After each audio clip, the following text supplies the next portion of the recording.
website right now and download my free course on alternate picking mastery. It contains 5 essential exercises that will take you to alternate picking mastery faster than you can imagine. And then I've included my method of how to lay out a practice plan in just 1 to 2 minutes that will absolutely boost your results like nothing you ever tried before. So go download it right now. It's free.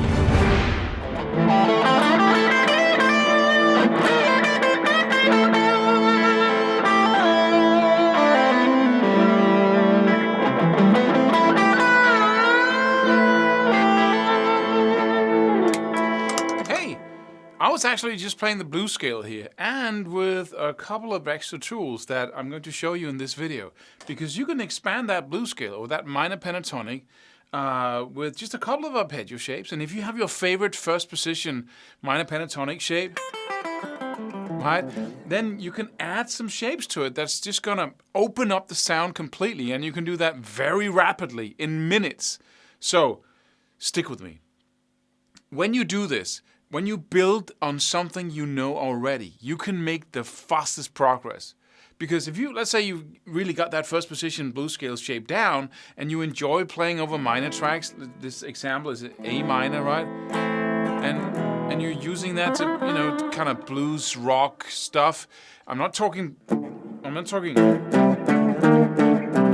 because in that case, you want to use the Dorian minor and not the natural minor, but that's another story. And if you don't know what I'm talking about now, then please go watch one of my other videos that says, 3 scales in 1, or everything you need to know to play about scales to play blues or rock, whatever. Yeah, I got 2 videos like that. Talks about the same thing. So go watch that. But in this case, we're working over A minor progressions, and that means that we have the A minor scale at the bottom of it, and we have 7 different chords, so we can have... Oh, sorry. Right, so we can do all kinds of stuff with that A minor key, right? But so we want to play, let me just do a standard A minor, C major, D minor, and then E major. Let me just do that. First that, and then the C major, and the D minor,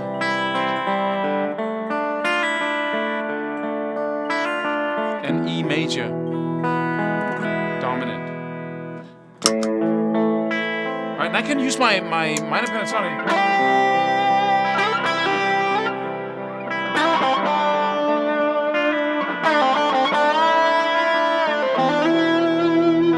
Works really well, right? But if you're tired of that sound, I never get tired of that sound, but if you want to expand it,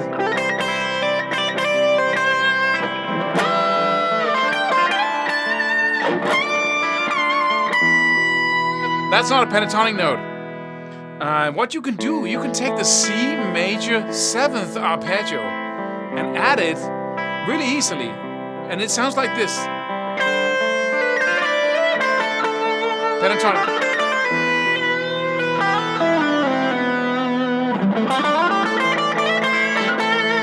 And then C major.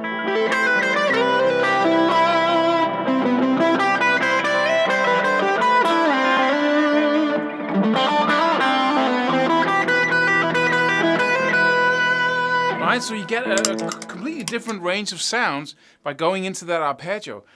And the cool thing about this arpeggio is going to add a specific sound to the minor pentatonic. So how do we do this? Well, you take your first position, and you might want to go to the website and watch this video there, so you can watch it in, or just select HD, the biggest amount of pixels on your screen, so you can see what I'm doing here.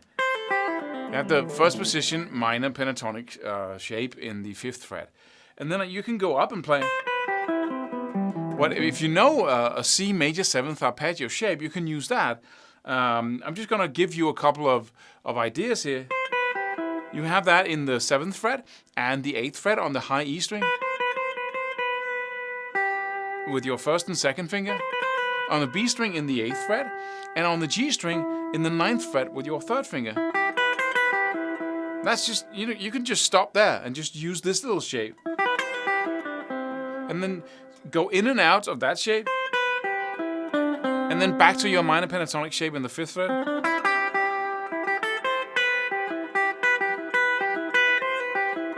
Right, and just play around with it. But let's take it all the way, because you can take it down to the 5th fret on the G string. So you have on the high E string 8 and 7, 8 on the B, and then 9 and 5 on the G. Right?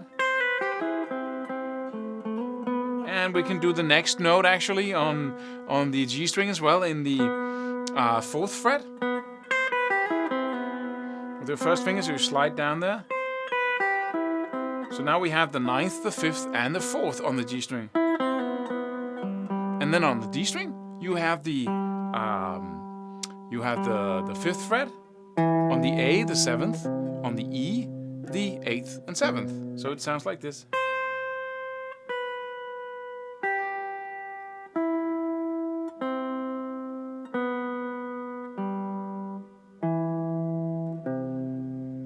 Sounds like an impractical shape, but it's not you're not supposed to just go up and down it. You have to use these notes for something interesting.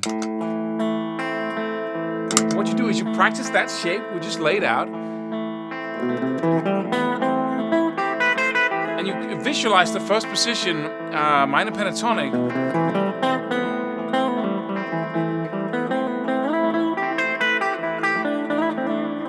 Right? And then you can start.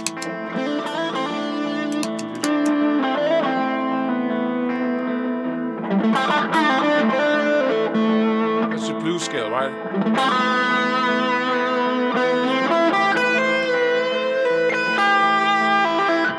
Right?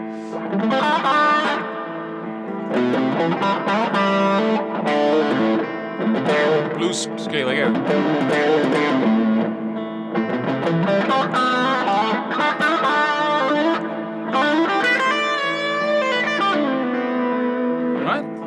So this really works magic, because you can start with just 3 strings and then expand it gradually. Just have a jam track in the background, or just an A minor on your looper if you have one, and you should have one already.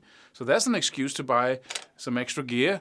Just buy a cheap one, doesn't matter. You just have the ability to play a chord, have it run in the background immediately. That's essential. So what we did here was actually just take, we went 3 steps up, 3 semitones, 3 frets. That was the word I was looking for. Up. So we go A, and then we have in the 5th fret, then we have the 6th, the 7th, and the 8th fret. And we say, okay, what note is that? That's C. So we can play a C major 7th arpeggio on top of our A minor scale. But we can do something as well. We can go down as well, but we can go 4 steps down from the A and go 1, 2, 3, 4, and we reach the F. And you can play an F major 7th arpeggio as well. So, on top of that. And I'm not, you can just sit down with the, let's just mark it out. Yeah, let me mark it out for you. Let's, to hoot with it. But let's just hear it first. We play the A minor again. Now I'm going to play the F major 7th arpeggio. It's a little bit different. Sounds a little.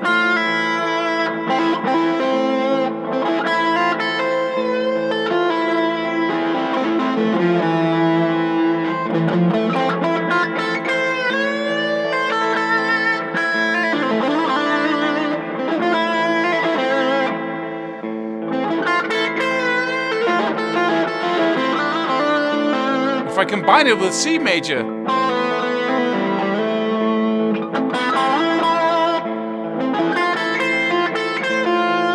The note that is more dissonant than any other is this one. But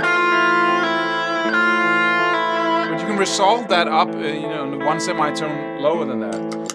So, but this is the next step. Start playing around with the C major. Let's just mark out the F major 7th as well, and then you can start having fun. And please limit yourself to 3 strings, 1 little shape, put on the jam track, having fun with it. There's no point in just running it up and down.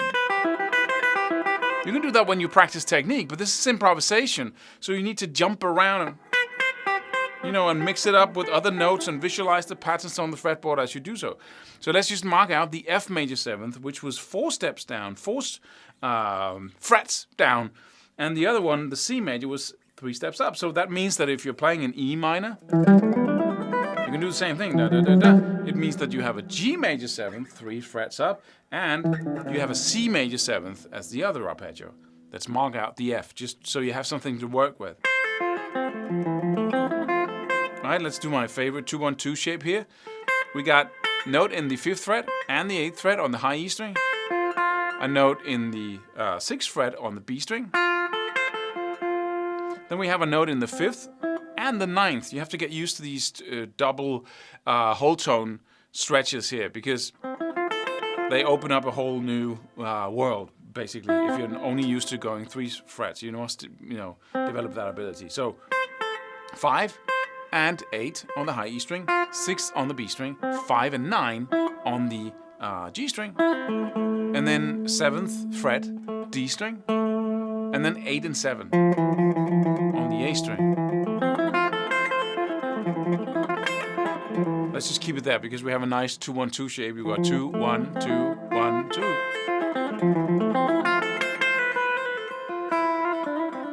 Just when I'm playing just the blues scales here.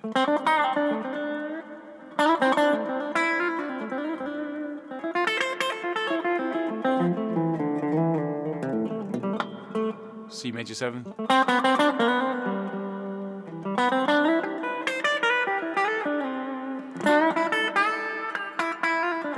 F major 7. C major 7. It's really fun to play around with, especially if you have just that A minor in the background. You can just play the one chord, or you can have a chord progression like A minor, C major, D minor, E major if you want to. Subscribe for more free videos.